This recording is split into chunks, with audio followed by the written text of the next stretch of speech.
20 seconds till 8 p.m. BULOVA, Boulevard Watch Time. Men, choose today's outstanding watch value, the 15-jewel Boulevard Officer. Handsome, accurate, thoroughly dependable. Only $24.75, including federal tax.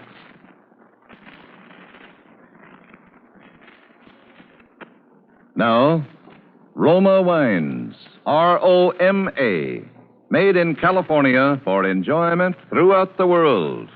Roma Wines present Suspense.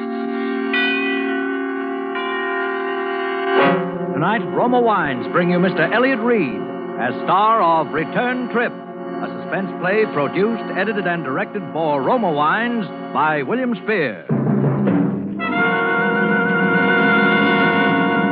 Suspense, radio's outstanding theater of thrills, is presented for your enjoyment by Roma Wines.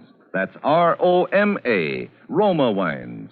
Those excellent California wines that can add so much pleasantness to the way you live, to your happiness in entertaining guests, to your enjoyment of everyday meals. Yes, right now a glassful would be very pleasant, as Roma Wines bring you Elliot Reed in a remarkable tale of Suspense.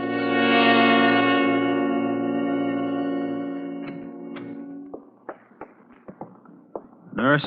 Yes. There's someone to see you. Yeah? This is Superintendent Andrews of the State Institution. Oh.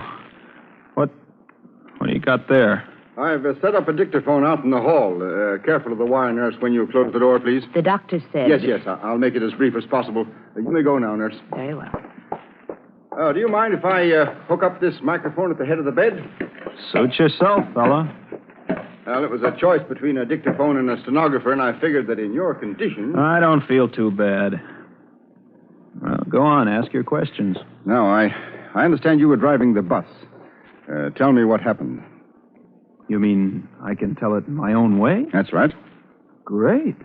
I had an uncle once, that was a writer. He wouldn't have gone near this kind of a story, though, with a 10-foot pen. No, he went in for happy endings.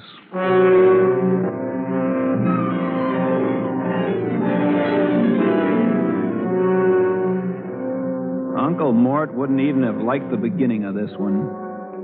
Kind of dreary-like up there at the asylum that afternoon. You remember, there'd been quite a snowfall the week before. And far as the eye could see, everything was a dirty gray. Like a corpse that's been waiting too long for the undertaker. Well, around 4 o'clock, it got so dark, the lights had to be turned on in the asylum.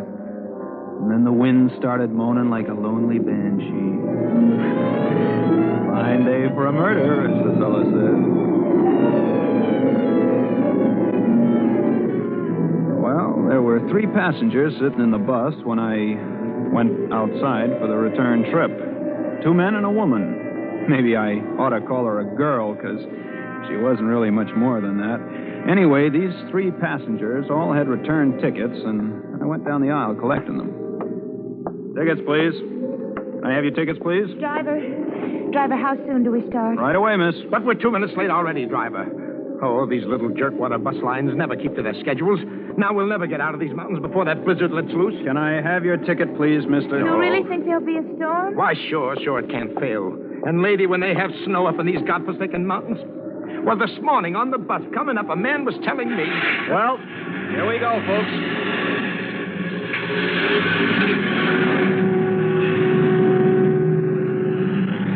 The windbag was sitting right across the aisle from the girl, second row from the front. Halfway back in the bus sat the 3rd passenger, all huddled up in his overcoat. He didn't open his trap. Well, that was the picture as we swung out onto the highway for the return trip. This guy in back of me seemed to be itchy to start a conversation with somebody as soon as we got rolling. Well, might as well get acquainted, miss. 50 miles before we get down to civilization, John Willard is the name. I said, I beg your pardon. Were you speaking to me? Well, yes. I'm afraid I was... Yeah, sure. These visits to the asylum, they're always depressing, aren't they? Well, this is my first time. Oh? Some friend? My husband. Husband? Oh, well, now, that's too bad. I hope he... Hey, what's that? Some kind of a siren. Yeah, that's the asylum alarm, all right. But, driver, One of the inmates must be playing hide and seek with the keepers. Happens every once in a while. Gosh, what if it's my brother? Oh? He the busting out kind? Well, it kind of upsets him to see one of the family, but then if we don't come to see him, it upsets him even more. I see what you mean. Do they always catch them? Well, they tell me the place has never lost a customer yet. Oh, a moment ago, I was praying that it wasn't Jim, but now I don't know, even if they had to. Well, I mean, it would be better than seeing him as he was today. Anything would be better than... Listen. Hey, that's a police siren. Sounds like they're almost on top of us. Yes, there they are. Look out, they're going to pass us. Pass nothing, they're flagging me down. All right, just keep your seats, everybody. They're guards. With rifles. Hey, we're looking for somebody. Yeah, we heard the asylum alarm. Is someone... Seen anyone along the road? Not even a jackrabbit. Officer, who escaped? Greg, Albert Gregg. Oh. What a relief. Hey, Holly, take yourself a walk down the aisle and keep your rifle ready when you look behind those back seats. Are you kidding? When was this coming out party? I don't know. Maybe as much as a couple of hours ago. Does this Greg have a gun? Can't guarantee he hasn't. But it was a file that sprung him. A tiny steel file. Must have been working away at the bar since the day he was committed, a month ago. His stay was short. Nobody back here. Okay, now, check the gents for identification. You know how it is, driver. You can't take chances. Oh, of course not. Here's mine. Huh? Oh, okay, driver. Your name, Frank Keniston? You can read, can't you? Friendly cuss, ain't you? You know, that's the first peep that passenger has let out. I was beginning to think he was a deaf mute. Yeah? Well, here, driver, you can have this stuff back. Oh, thanks. John Willard? Yes, sir. Okie doke. Come on, Denton, let's scram. We gotta find Greg before he finds anybody. Yeah. Hey, driver, you can turn around now and go back. Go back. Go back? Why? Oh, no. This Greg is a killer. What I mean is, when the mood strikes him, he strikes. Well, what's that got to do with us turning back? Didn't I tell you this man kills even without reason? Now he's got plenty of reason. He's got to get out of these mountains, but quick. If he's down the road, there are lots of ways he could stop a bus. I say turn back. But that blizzard's liable to break any minute now. We could be snowbound up here for days. And if I have to spend one night in that asylum, so help me, they'd have to keep me there. Oh, listen, driver, listen Just to me, a please. second, Mr. Willard. You're just one passenger. There are three. Now, let's take a vote. What about you, miss? Whatever you say. Mr. Keniston? I say keep going. That settles it. Hurry up, Denton. Wait a minute. What does this killer Greg look like? Well, the description says slight build, weight about 140. Dark hair, brown eyes, 27 years old. Denton, get the lead out of your britches. Yeah, but I still think... We warned them, didn't we? Now, if they meet up with him, it's their funeral. Yeah. Well, we can take care of ourselves, fellas.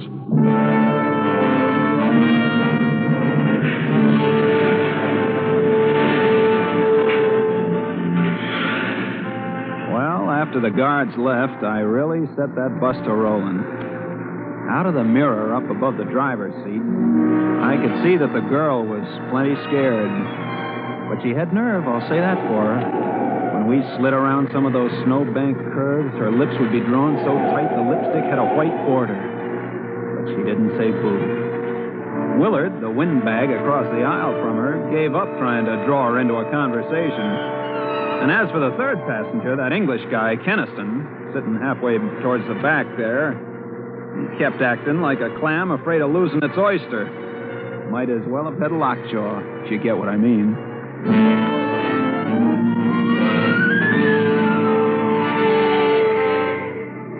Well, we hadn't gone more than another mile or two before the wind started to rise, and kept it up until you'd have thought all the devils in hell were trying to break loose.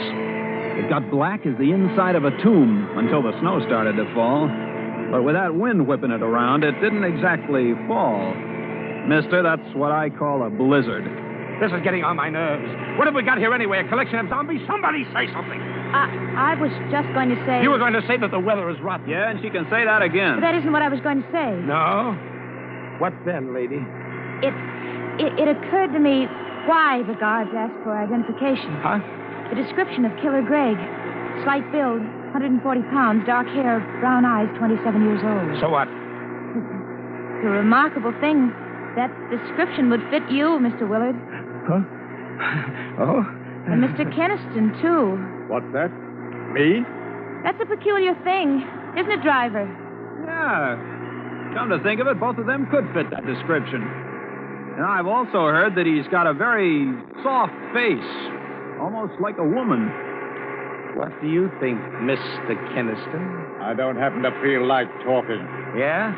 Well, personally, I think the more I think of what she said, the more remarkable it becomes. Yeah, she's got something there. Only remarkable isn't the word. What do you mean, Mr. Willard? This man, Greg, may be insane, but he's not dumb. Now put yourself in his place.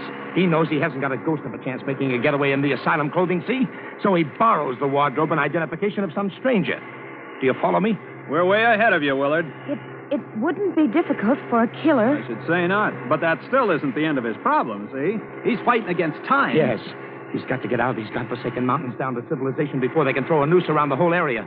And he knows if he's brought back alive, he'll be wearing a straitjacket until he's old as Methuselah. You've got quite an imagination, Willard. Yeah? Well, thanks. Now, the odds that Greg will be able to get himself transportation are mighty slim, except for this bus line. So let's suppose... You've got a great imagination, all right. You got it all figured out. Bit too fat, if you ask me. Remember, please, sir, you're the one who was so dead set against turning back. Really, Keniston? Well, I'll leave it to the lady here and the driver. Do I act like a lunatic? Huh? Well? Search me. There were times, long periods of time, when Jim didn't either. My husband, I mean. That was the terrible part of it. He'd be just like the old days, and we'd be so happy together, and then all of a sudden, just without warning, he... Oh, I heard of lots of cases like that. Well, they tell me that sometimes it takes half a dozen of those special doctors, those... Psychiatrists? Yeah, psychiatrists. Yeah, well, sometimes they got to put a person under a microscope and study him for a long time before they can be sure, one way or the other. And many's the time they make mistakes. Well, I heard it one time when... Shut up! Nobody's going to talk like that about me. It's Keniston that's been acting crazy. And I'll bet it wouldn't take a half a dozen psychiatrists to... What's that? Huh? An avalanche! An avalanche! No. It's coming down!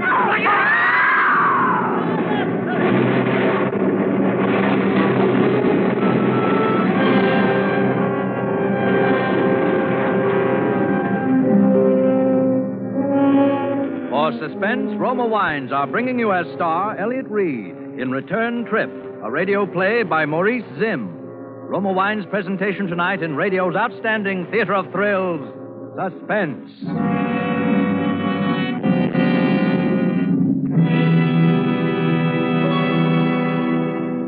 Between the acts of Suspense, this is Truman Bradley for Roma Wines. Nowadays, renewing old friendships interrupted by the war is a popular American pastime. For most of us, hardly a week goes by without some friend of pre-war vintage dropping in to say hello. Well, that's one of the reasons so many Americans keep Roma California Sherry on hand always. For the gold and amber radiance and tempting nut-like richness of Roma Sherry capture the very spirit of gracious hospitality. And Roma Sherry does more than welcome guests. Roma Sherry is the perfect first call to dinner. The happy, mellow, moderate wine that suits your every entertaining need. Like the other fine Roma California dessert wines, Roma Port, Roma Muscatel, and Roma Tokay, Roma Sherry is a true wine from just the luscious goodness of the finest grapes. Patiently guided to taste perfection by Roma winemaking skill and resources, unmatched in America. That's why Roma is America's favorite wine. Why more Americans enjoy Roma than any other wine. So insist on Roma, R-O-M-A, Roma wines, and enjoy unvarying goodness at reasonable cost, always.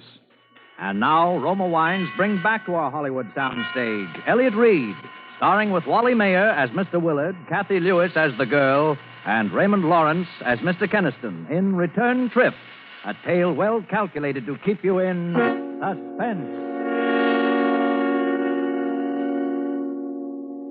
Well, Superintendent, what do you think of the yarn so far?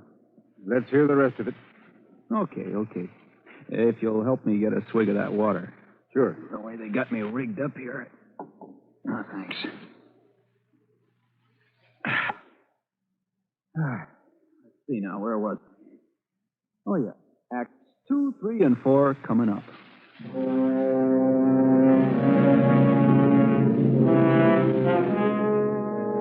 Well, after the avalanche struck, I just sat there gripping the steering wheel, sort of stunned. There wasn't a sound except for the wind, and that was muffled by the snow barrier that packed us in. Even on the far side, the bus was buried up to the middle of the windows. Well, all this was only a matter of seconds, I suppose. And then suddenly the quiet was broken by the most gosh-awful racket. It was as if somebody had up and given the signal for my passengers to go completely nuts. Get me out of here! Get me out of here! Look out! Willard's got an axe. The axe! Take it away from him! Let go of it, Willard. Let go of that axe. No! That did it. He's the one. He's the one. Lucky I saw him grab that fire axe. It's what the district attorney likes to call a lethal weapon. And then some. Step back. He's coming, too. Tie him up. You'll find a rope in the dashboard compartment. Get it for me. Driver, I'll report you for this. You will, huh? I was going to smash your window so we could get out of here. Oh, yeah? Sure. What did you think Oh, so that's it, huh? Here's the rope, driver. Now, look here. Wait a minute. You can't do this. You can't tie me up, you fools. I'm not Killer Greg. Maybe he isn't. Maybe. But like that guard said, we can't take chances. If you're innocent, mister, you can prove it to the authorities. If we ever live that long, have you forgotten that we're trapped here by an avalanche and a blizzard that could go on and on and on? Just the same. This is ridiculous. Hey, Missy, you feeling all right? No, I'm not crazy, driver. But I guess I was a little. Actually, there's no proof that Killer Greg is on this bus. Well, if you put it that way, It's all my fault, and I'm sorry. My only excuse is that I was just so upset by seeing Jim, my husband. Well, I still say No. Now we've got to start acting like rational human beings. Let poor Mr. Willard up from the floor. Thanks, lady. Well, all right. But I'm warning you, Willard, no funny stuff. Oh, snap out of it, driver, will you? We've got to get out of this mess. Hand me that axe. Do I look that dumb? Oh, all right. Then use it yourself. Smash your window so we can crawl out. Willard, even you don't look that dumb. What makes you think the windows won't open? Huh? Then open one. What for? To let in the blizzard? But we've got to get out of here, driver. Not me. It would take a bear to make even a city block in that windswept hell. But we can't stay here. Why not? We're not freezing. Yet. The driver's right. Our best chance is to sit pat until the storm lets up. Yeah, but what if it doesn't, huh? What if it lasts longer than we do? What then, huh? What then? Shut up! Blowing your top won't do any good, Willard. Nobody's ever confused me with Pollyanna. But things could be worse. This is as good an igloo as any, and if and when the weather clears, well, we can send out a party for help. Or maybe a road clearing crew will come to our rescue. Yes, I suppose that's the sane thing to do. Wait here. Well, how about you, Willard? You also decided to do the sane thing? I don't like that crack. You one more like it. No. Look, we're not starting that again. Now, it's going to be a long night, and we might just as well make ourselves comfortable and try to get some sleep. Sleep. Cut it out. Now, miss, you take the back seat. It's the only one that runs the full width of the bus. You can use your lap robe for a quilt. All right, driver. I want to apologize again to everyone for the way I behaved. Casting suspicion. Forget it. You need any help? No, thanks. I just don't know what came over me starting that idiotic talk. Please believe that I did... Why... What's the matter? Why are you staring at the floor? Well, say something. Look. File. A tiny steel file. The one that Greg... After the avalanche hit, there was a mad scramble. One of you lost it then. One of you is Greg. Killer Greg! Let me out of here! Oh, let me out of here! Let me out of here! Oh, I just got to get... Well, we just let her wear herself out, kicking and banging on the door. Nobody said a word. Willard and Keniston just stared at me and at each other. By and by, the girl stopped her fussing, and then she stood and stared at the three of us in rotation. It would have made your flesh crawl. Outside, the blizzard was getting worse, if possible. Finally, I reached into the watch pocket of my pants and brought out the old timepiece.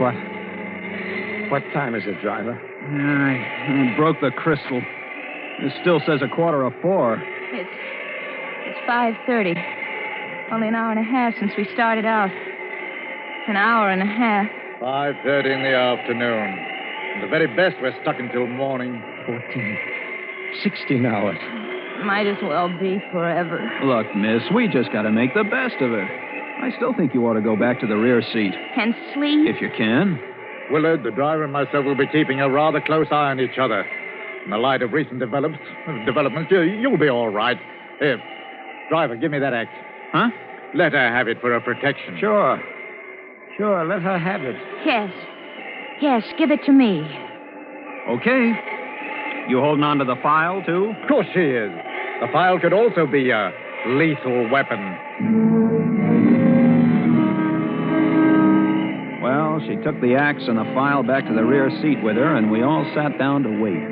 Those were the longest seconds of the longest minutes of the longest hours that ever... Well, somehow it got to be 9 o'clock, 10, 11. Finally, it was midnight.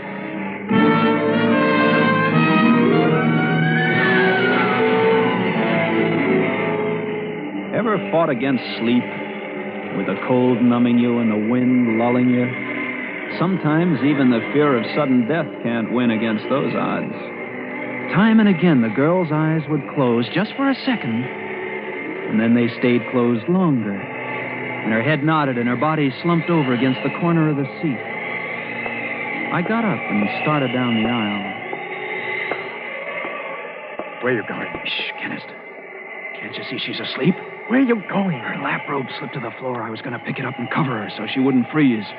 Any objections? I'll do it. Oh, no, you won't. Go ahead, driver. See, Keniston? Willard thinks I should do it. That makes it 2-1.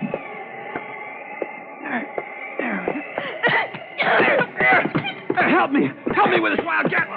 Get that file away from her before she jabs my eyes out!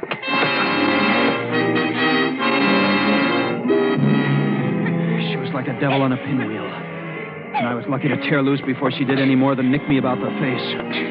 Afterwards, when Willard told her what I was up to, she apologized. But I didn't go near her again all the rest of that night. Well, about 5 o'clock, the blizzard stopped. And at 7, the sun managed to break through. Then we held a council of war. We can't send out for help. Why not? Don't you see, Mr. Willard? If we split up the men, whichever of you is Greg would have too good an opportunity. Whether he goes or stays. You could go alone. I'd never make it. We could all go together. How about that, driver? Well, no, I'd rather stick with the bus, Keniston. But before we decide anything, let's get out and look around. We got a window open on the far side of the bus and crawled through, the girl first.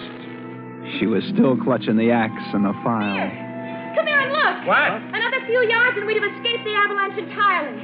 We can shovel our way out. I'm sure we can. There were 2 shovels in the tool compartment at the tail guard of the bus. That only let 2 men shovel at a time, with the third man getting a breather meanwhile. It took a lot of shoveling. What's the matter, driver? Hurt your hand? Oh, nothing much. This feels good to take off those stiff leather gloves. Nasty blisters you got on that right hand.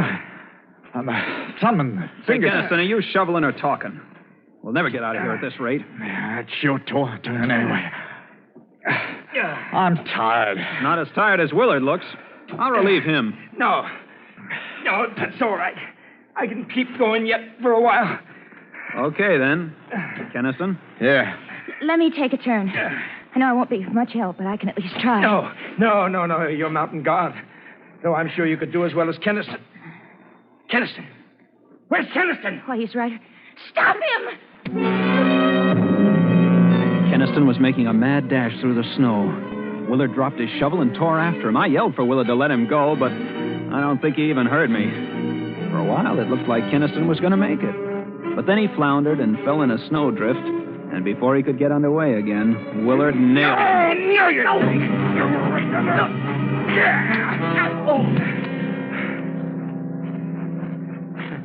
Well, he'll stay put for a while. What'd you do, knock him out? Well, what else was there to do? Is he?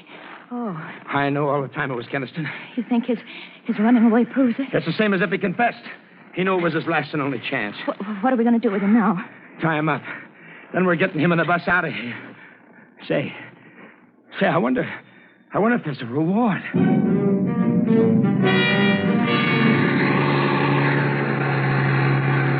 In no time at all, we had the bus clear and headed for civilization.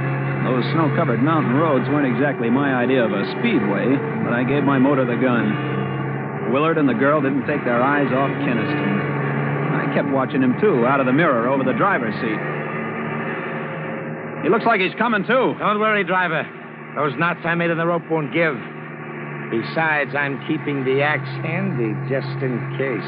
He's opening his eyes. Watch him now. Watch him. Yes, watch me. And listen to me, too. Shut up, Keniston. Or I'll stop this bus and put you out for good. Not before I've had my say. Willard and you, too, lady. Why do you think I tried to make a break for it? Because You're Killer Greg. You fools! You blind, stupid fools! Was it my watch that had its crystal smashed at 4:45 yesterday afternoon? So it was mine. So what? At 4:45 yesterday afternoon, Killer Greg waylaid the real driver of this bus and took his place. What? That's how the crystal came to be broken. Shut up, Keniston. You can't talk your way out of this. It could be a coincidence. Sure. That's what I thought, too. Coincidence. Until I noticed the blisters on the thumb and first two fingers of the right hand. A file would make blisters like that. A file held in the right hand of Killer Greg. Look at him. Look at him. It's true. Greg. Greg! Don't come a step closer, any of you. You make the slightest move and I'll crash the whole lot of us. Don't do it, Greg. Stop the bus. We won't do anything. It was a perfect plan. It had to work. If only that avalanche hadn't come along. But I'll still make it. I'll make it even if I have to. Get out!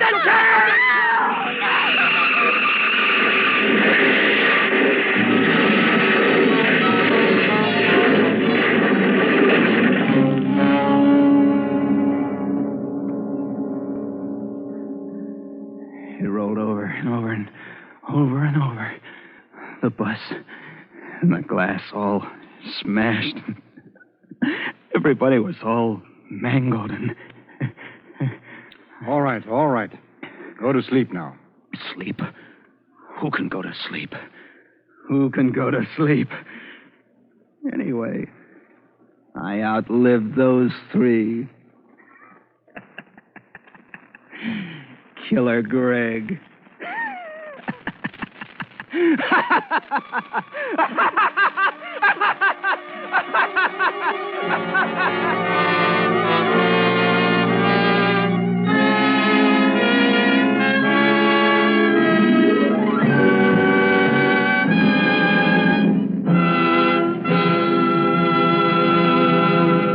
Suspense.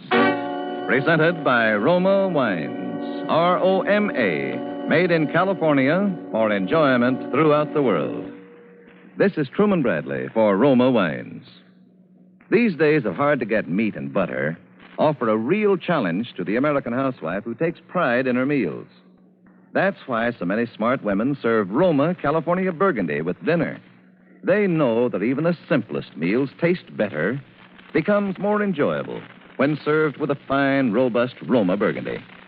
Discover for yourself the satisfying taste harmony of Roma Burgundy with food. The next time you serve a savory pot roast, oven-browned meatloaf, or a piping hot dish of spaghetti heaped with a spicy sauce, bring out all its flavorful goodness with a bottle of red Roma Burgundy. Or, if you prefer a lighter wine, let Roma California Claret or famous Roma Zinfandel add magic taste and friendliness to your next meal.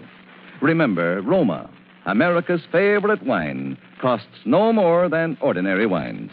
So insist on Roma, ROMA, America's first choice in wine. Elliot Reed appeared through the courtesy of Paramount Pictures, producers of To Each His Own. Next Thursday, same time, Roma Wines will bring you Mr. Leon Ames as star of Suspense, radio's outstanding theater of thrills.